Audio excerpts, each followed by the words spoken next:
Hi, this is Alan Anderson. Anderson Estimating Service and ETU. Oh, ETU Hyperlink's coming out.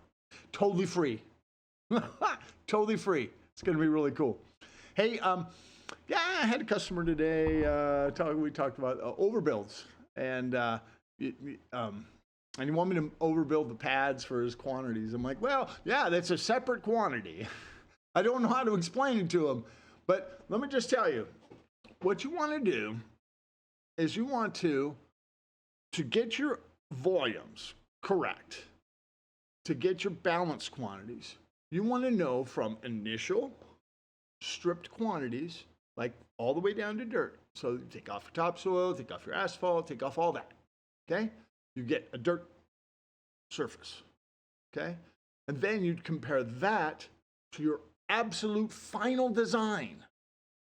That's where it's going to be when you walk off that job, and it gets its certificate of occupancy. It's going to be at those grades that are on the plan, less the sections and all that. So what you're going to do is you compare the existing down to dirt to the design down to dirt. Now, so once you get that quantity, then you do your shrinkage and your values and all that, then you get your balance quantities. That's your balance quantities, and those are also your mass excavation quantities.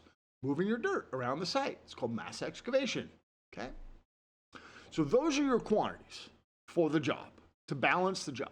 Now, in addition to those quantities, you're going to do pad overbuilds. Those are called, because you're not going to leave that dirt there. You're going to undercut the parking lot. You're going to get that ore cut from around the edges. So you're going to take that dirt from somewhere else. It's not part of the balance. It's called double handle, okay? So you don't ever compare your existing service to that, because that's not what it's going to be at the end of the day. Because even if you did compare it to that, you can't just overbuild your pads. You'd have to go out in your parking lot and do your undercut, because that's where you got your dirt. Where'd you get the dirt? For your pads. So, okay, I know I know that when you go out into the field, yes, you are going to overbuild it. I understand. I've been out in the field. I know what it's for. So your backhoe can sit and put its outriggers in level. I get it. But that's not a quantity. You don't build your model, your quantity model to that. Let me tell you, now I have done a lot of quantities in California with the tilt-up buildings. They have to have the crane. It has to be flat. So I cannot build it to the grades that are shown on the plan. So what I do is I build a model to the grades on the plan, get that volume. All right? And then I do another takeoff and say, what am I going to have to do this temporary grading? Building pads is temporary. It is construction grading. It is double handling, okay? So you're gonna double handle dirt. Those volumes for the pad overbuild are double handle, okay? So it should be a separate item on your takeoff, and on your bid, okay? Because it's a lot different. It's a different kind of dirt. It's very meticulous kind of work trying to get that. Sometimes, well, at least for the crane access, it is, because I have to finish it. I've got to do all kinds of extra work to get that crane access road. So, and then additionally, okay, the customer said, well, I want you to cut the curbs back 2 feet. Yes, I know, for forms. I get it. Yeah, I know, but you're going to have to put that dirt back. So it's a temporary excavation. You don't look at temporary excavations to get your volumes for your balance, okay? Those are construction quantities.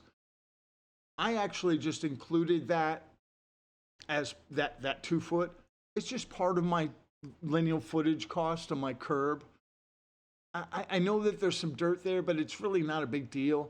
I just cut the curb and I cut it 2 feet back. I've never quantified that. Unless they wanted me to do something weird like 3 foot back cut, then I'm like, well, wait a minute, that's a lot. Yeah. But it depending on the size of the project. So there's another one. That's another thing that you never do that in your freaking dirt model, okay? Don't cut, you just always do from exist to the design that's on the plans, because that's what it's gonna be. When they get their certificate of occupancy, that site is gonna be to those grades that are on the plan, less the sections. The existing surface is gonna be to that existing surface, less the topsoils, less the stripping and all that. So you compare that to the final design, and that gives you your quantities. All the other quantities are just construction quantities. They're temporary quantities, ramps, temporary basins, retaining wall back cuts. All those things are temporary. They're not final. Okay, so don't put that in your quantities. Okay? If you don't trust me, ask anyone else with 40 years experience. All right? Hey, I'm trying to save you money. Think about this. 100 yards to import or export at 25 bucks a yard is $2,500. You start doing this, messing with this, and making designs that are not really on the plans. Those are temporary construction designs. They're not final designs.